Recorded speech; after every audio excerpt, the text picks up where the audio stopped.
This is Studio One at CBS.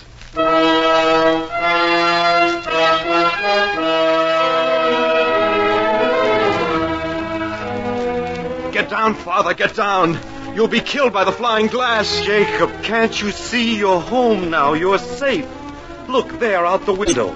The towers of the university. Get down, Father. You'll be cut to bits. Jacob, you're not well. It's all right now. We're safe here in America. We're thousands of miles from the nearest spot where bombs fell. You don't understand. You don't understand. These are the new rocket bombs. The new rocket bombs for the Jews.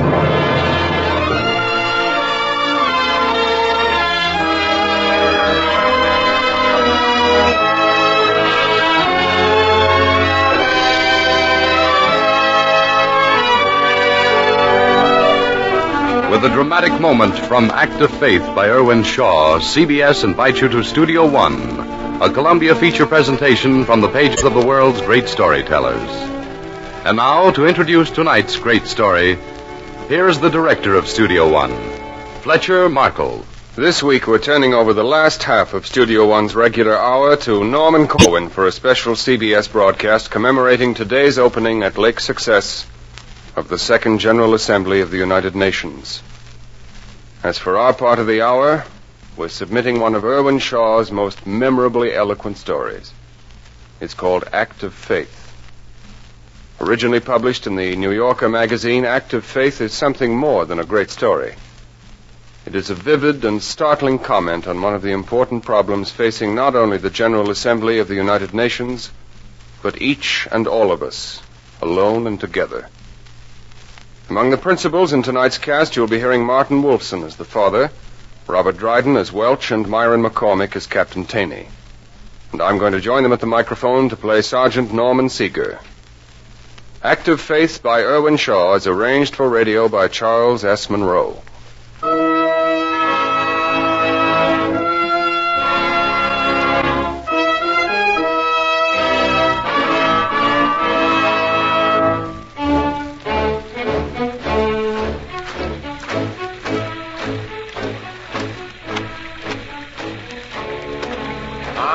Redeployable, it's so enjoyable. The war had come. In time, they had joined up. They had fought to the end, somewhere in Germany. Now here they were, after the victory, the fighting over, still in France, in the mud and the rain and the chilled countryside. October 1945. I'm redeployable. Well, the sentiment's untrue, but I like the tune. It's the CO's tent up ahead, Seeger. So it is, Olson, so it is. Remember now, present the case to the captain in a pitiful light. Yes. 3 battle-scarred veterans who fought their way from Omaha Beach to... What was the name of that town we fought our way to? Königstein. Königstein, yeah. Point out that we are the backbone of the Army, the non-commissioned officer. Why, it's the captain's duty to see that you and Welch and myself get to Paris tonight. Uh-huh. Mention our low state of mind, huh? Our need for Paris and la vie. Might mention our decorations in passing. What decoration should I mention? The Marksman's Medal? I'll mention the Bronze Star, the Silver Star, the Croix de Guerre with palms, the Unit Citation, the Congressional Medal of Honor. You don't think Captain Taney will remember we haven't won most of them, do you? Do you suggest, sir, that one Southern military gentleman will dare doubt the word of another Southern military gentleman in the hour of victory? Captain Taney and I come from Ohio. Why, Welch comes from Kansas. You've heard of Kansas. Magnolia-scented Kansas. Of course. I'm no fool. Hey, here's his tent. Do your duty by your men, Seeger. Highest-ranking non-com president took the initiative and saved his comrades for a trip to Paris at great personal risk, above and beyond the call of you know Olson, I will throw myself into the breach. Then be brave. Welch and I'll be waiting for you in our tent. Okay.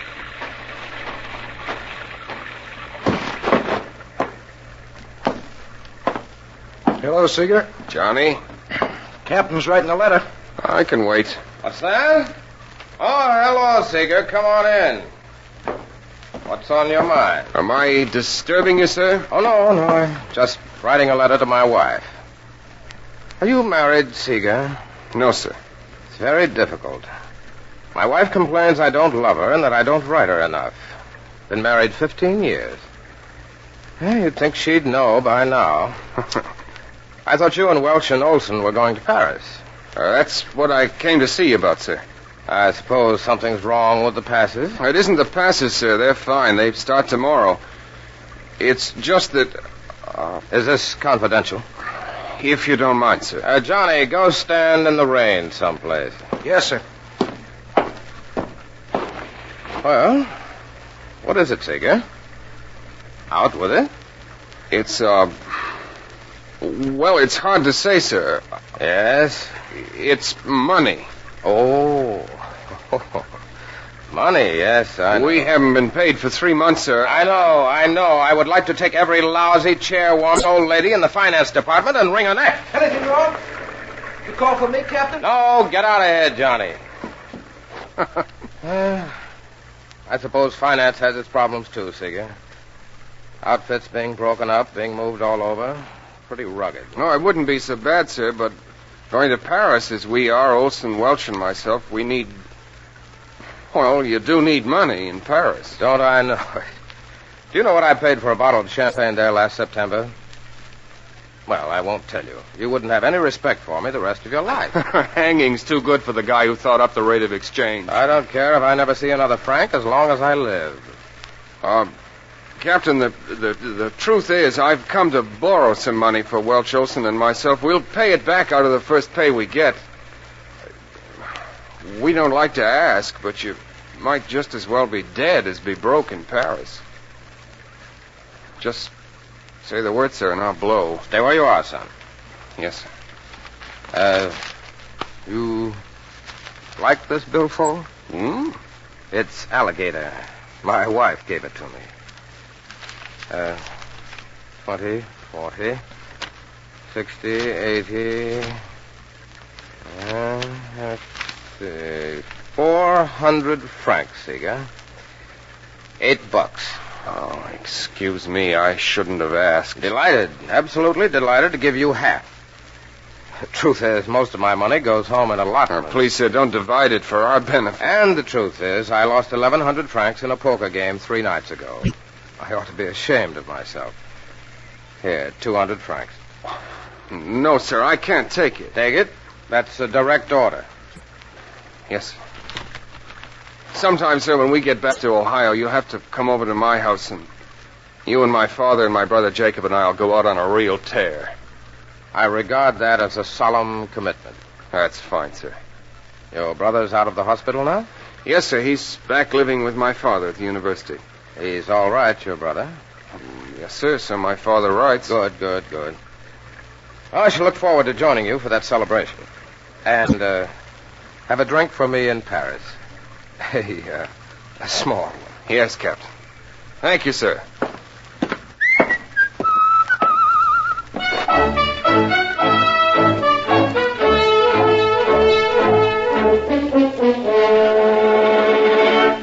Well, Seeger, mon vieux? How much, Norman? 200 francs, gentlemen. 200 francs. Oh, a boy on a man's errand. I can just see us painting Montmartre red on 200 francs. Bring on the dancing girls. Bring on the champagne. $4 worth. Ah, the miserable penny pinch. Welch, the captain only had 400. Oh, I revised my opinion. I'm sorry. Oh, skip it. I'm not worried. He isn't worried. I know where we can put our hands on $65. Welch, my friend, I'll kill you if you're kidding. While you guys were wasting your time earlier, I went into town and used my head. $65 how? Got to talking with an Air Force captain, little fat old paddle-footed captain who never got higher off the ground than the second floor of ComZ headquarters, and he told me that what he would admire to do more than anything else is take home a nice, shiny German Luger pistol to show to the boys back in Pacific Grove, California. I see. Oh, that Luger of his means a lot to Seeger, Welch. A whole lot. I was there when he got it. But they've been selling for as low as $35. I know. A lieutenant offered me $100 for it back in August. You know, I bet you could sell yours to this captain for $65 and later on maybe buy another just as good for $35. That'll give you $30 clear on the deal. We could sure use dough like that for Paris. Yeah. Well, there's no hurry. I told the captain I'd see him about 8 tonight. That's 5 hours. You've got plenty of time to make up your mind, Seeger. Me, I'm not saying a word. Oh, I forgot. I picked up a letter for you, Norman. Oh, thanks. That's your father's handwriting, isn't it? Yeah. I saw the name and the address, but it doesn't look like his other letters. He always writes so well, so neat, like a college professor should. Read your letter, Seeger. I'm just going to lie here and think about that nice Air Force captain. I'll think about him some more after I read this.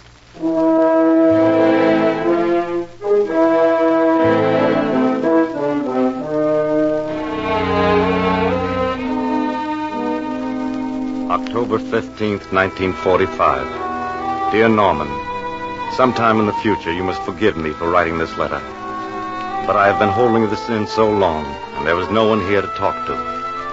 Because of your brother's condition, I must pretend to be cheerful and optimistic all the time at home. Both with him and your mother, who has never been the same since Leonard was killed. Norman, I need your help. While the war was on and you were fighting, I kept this to myself. It wouldn't have been fair to burden you. But now the war is over, and I no longer feel I can stand up under this alone. And you will have to face it sometime when you get home, if you haven't faced it already. And perhaps we can help each other by facing it together. So what? If we don't get the $65, we can always go to the Louvre. I understand that Mona Lisa's back. Yeah? Is it free, Olson? Sure, it's free. You ever hear of the Pantheon, Welsh? No. It's free, too. I'll go. What else is there in Paris that doesn't cost anything?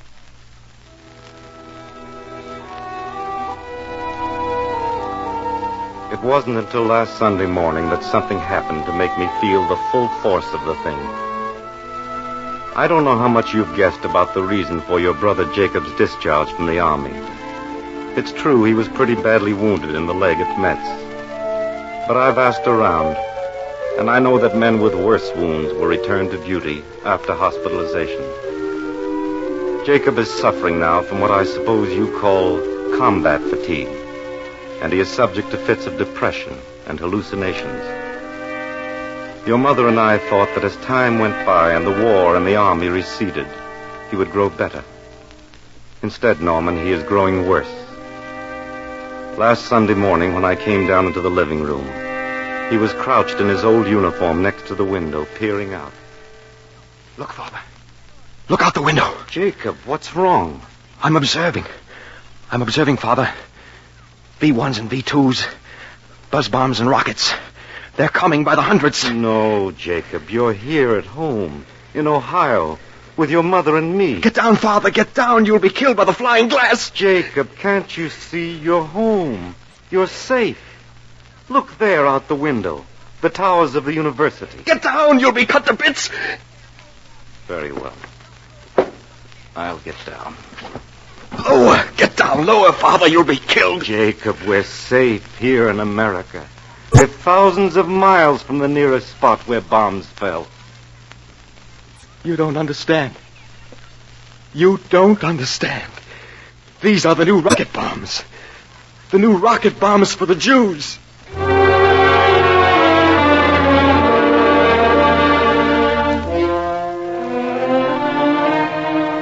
After that, Norman, your brother seemed to forget about the bombs from time to time. But he kept saying the mobs were coming up the street armed with automatic rifles. He kept mumbling incoherently and kept walking back and forth, saying, What's the situation? Do you know what the situation is? One day he took the ribbon he got for winning the Bronze Star and threw it in the fireplace. And then he got down on his hands and knees and picked it out of the ashes and made me pin it on him again. And he kept repeating, This is when they're coming for the Jews. This is when they're coming for the Jews.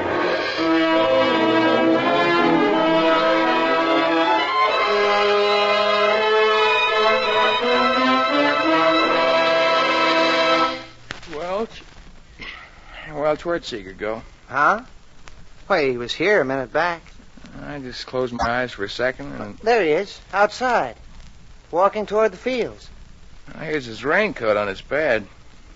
Fool will get wet, get a cold. In Paris, there's nothing to see with a cold in your head. It stopped raining, Olson. Norman must be worried about something just to walk off without saying anything.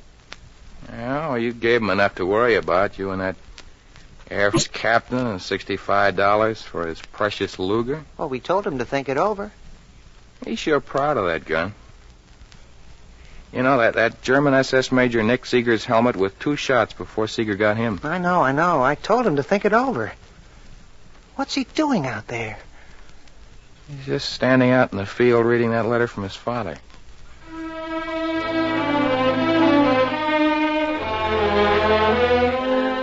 The terrible thing is, Norman, that I find myself coming to believe sometimes that it is Jacob who is the normal one.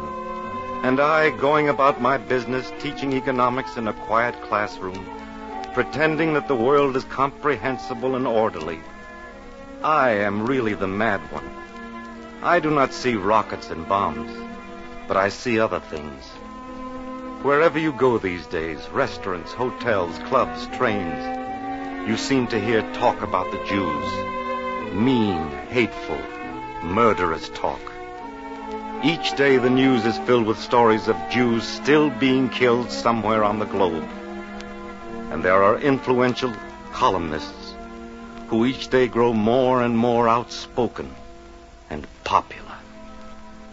On VJ Day in celebration, hoodlums in Los Angeles savagely beat a Jewish writer. It's difficult to know what to do, where to look for friends. 3 months ago, I stopped my Thursday night poker game after playing with the same men for 10 years. John Porter happened to make a remark. Maybe he didn't mean it. Probably he didn't think. But when I asked an apology, he refused. And when I looked at the faces of the men who had been my friends for so long, I saw they were not with me. When I left the house, no one said good night. I know the poison was spreading from Germany before the war and during it, but I had not realized it had come so close. Most hateful of all, I have found myself looking for Jewish names on the casualty lists, and secretly being glad when I found them there, to prove that there, at least, among the dead and wounded, we belonged. 3 times, thanks to you and Jacob and Leonard, I found our name there, and God forgive me, at the expense of your blood and your brother's life, through my tears I felt the same twinge of satisfaction. Are we asking too much and asking the right to live? Norman, when I hear about Jews still being killed in Poland, or Jews asking that they be given back their homes in France, or that they be allowed to enter some country where they will not be murdered, I find myself unreasonably annoyed with them. I feel that they're boring the rest of the world with their problems, that they are making demands upon the world by being killed, by being hungry, by asking for the return of their property. If we could all fall in through the crust of the earth and vanish in 1 hour with our heroes and poets and prophets and martyrs, perhaps we would be doing the memory of the Jewish race a service. This is how I feel today, son. I need some help. You've been to war. You've fought and killed men who tried to kill you. You've seen the people of other countries. Maybe you understand things that I don't understand. Maybe you see some hope somewhere. Perhaps you can help me. Your loving father. They're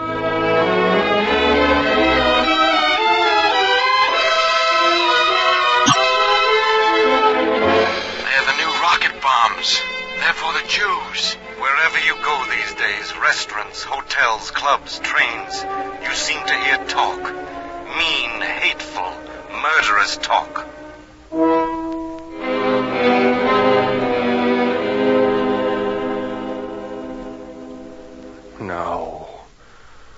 Now you must think about it.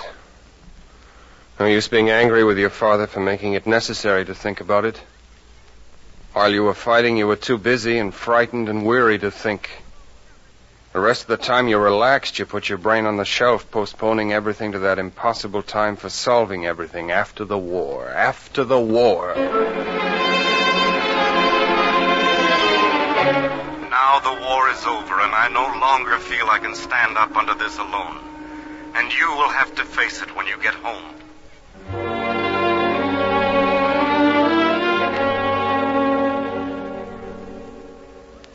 What was it like before, back home? 3 years is so long. You knew then that there were all sorts of Jews. Some who saw signs against the Jew in every smile on a streetcar, every whisper, pogroms in every newspaper article, scorn in every handshake, death behind each closed door. But you weren't like that. You were young and big and healthy and easygoing. Back in America, what was going on in Europe was remote, unreal. The chanting, bearded old men burning in furnaces, the dark-eyed women screaming prayers in Polish and Russian and German as they were pushed naked into gas chambers, were as shadowy and unreal to you as they were to the men who went through the plays with you in the giant stadium, the men named O'Dwyer and Wickersham and Poole.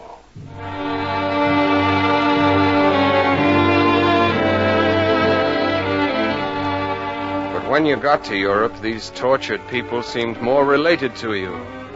When you went through the towns taken back from the Germans, gaunt, gray-faced men and women stopped you on the streets humbly. Unbelieving, they peered at you and whispered, "Are you a Jew?" You never quite understood why they asked it, until one day on a street in Strasbourg. And you? You are a Jew? Yes. You hear? You hear, Martha? It is not true. It cannot be true. He's not lying, Martha. Why should this young American soldier lie? He is so big, so strong. He walks with the others. A Jew. Your rifle, soldier. It's a beautiful rifle. It's like the ones the others carry.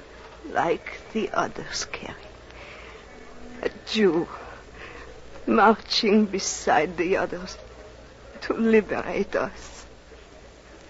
But I have lived to see this.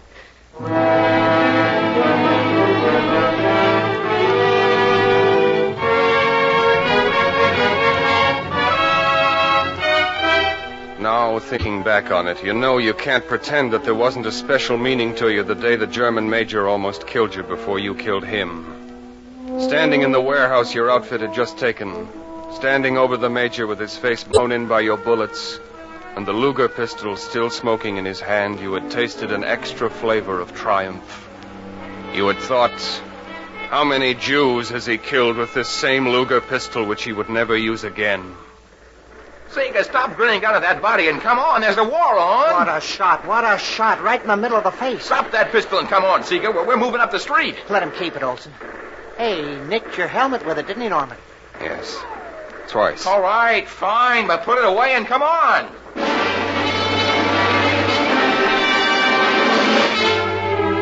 Neither Olson nor Welsh, who were like brothers, had ever understood why you resolved in that moment there to take the Luger pistol back to America with you and keep it with the barrel plugged in your desk. You yourself only half understood why then somehow it seemed a symbol of justice and you its instrument. Now, today, with your father's letter and the discussion about the Luger coming so closely together, would it be better to take the pistol back to America not as a memento, not with the barrel plugged, but loaded? Has America become a strange country to you? You've been away a long time. You don't know what's waiting for you at home.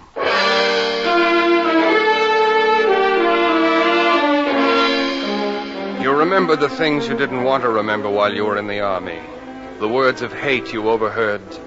The disgraceful stories that were repeated until they finally reached your ears. Like the story about the aristocratic lieutenant commander who said to the ensign, "Mister, the Constitution of the United States says I have to serve in the same Navy with the Jews, but it doesn't say I have to eat with them." Or the pretty girl who said, "And they were so short-handed, they actually hired a Jewish girl as a secretary. If I weren't so patriotic, I'd resign at once."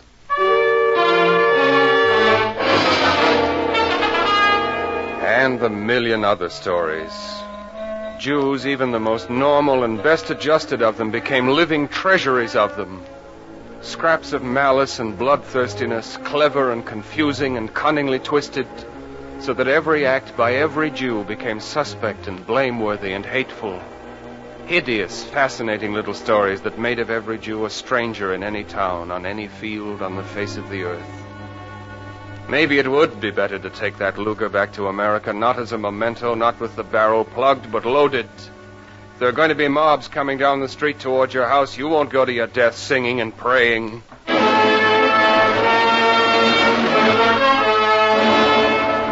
And then suddenly you feel ashamed and ridiculous for these thoughts. Seeger.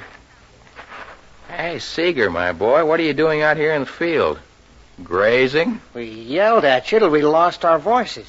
I must have been pretty deep in my father's letter. Anything wrong? No. Nothing much. Norman, we've been talking, Olson and me, and we decided that you're pretty attached to that Luger, and maybe if you... Well... What Welsh is trying to say is we withdraw the request. If you want to sell it, okay. If you don't, do it for our sake. Honest. I haven't made up my mind yet. Anything you decide is perfectly all right with us. Perfectly. Thanks. Let's walk.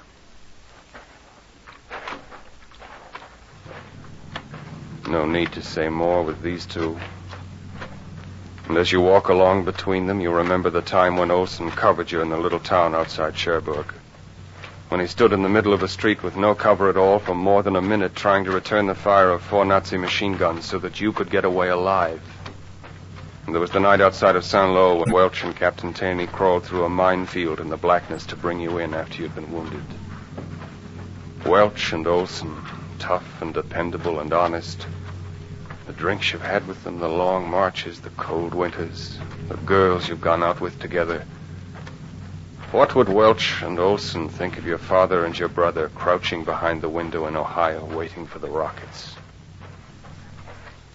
Olson? Welch? Tell me, what do you guys think of the Jews? Jews? Huh? What are they? Welch, you ever hear of the Jews? The Jews? No, I can't say I have. But remember, I'm an uneducated fella. Sorry, we can't help you. Ask us another question. Maybe we'll do better. Welch, what time did you tell that Air Force captain you'd meet him? 8 o'clock, Norman. But we don't have to go. If you have any feeling about that... We'll meet him. We can use that $65. Listen, Norman, I know how much you like that gun. I'll feel like a heel if you sell it. Forget it, both of you. What could I use it for in America? Let's go.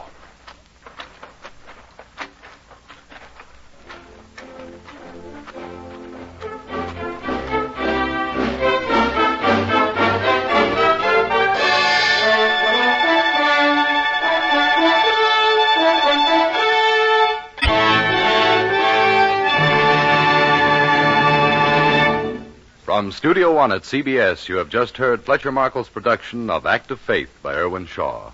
Another Columbia feature presentation from the pages of the world's great storytellers. Tonight's script was prepared by Charles S. Monroe of the CBS Division of Program Writing. The original musical score was composed by Alexander Semler and conducted by Alfredo Antonini. Now again, Mr. Markle. May a producer introduce the members of our cast tonight. Professor Seeger was played by Martin Wolfson. Welch Was played by Robert Dryden. Olson Was Lamont Johnson. Captain Taney Was Myron McCormick. Jacob Was played by Frank Behrens. Actively assisting were Miriam Wolfe, Ann Burr, Hedley Rennie, Gregory Morton, and Louis Quinn. Norman Seeger was played by your producer. Tonight, Norman Corwin is producing a special CBS feature broadcast in the second half of Studio One's regular hour, and we earnestly request you to stay by your radio and listen to it. It's a program as important and challenging as our headlines. Next week, Studio One will be back with its full hour, and we're very pleased and already amused with our story. It's Booth Tarkington's Gentle Julia. Now, until next week, this is Fletcher Markle with a good night and thank you from all of us in Studio One.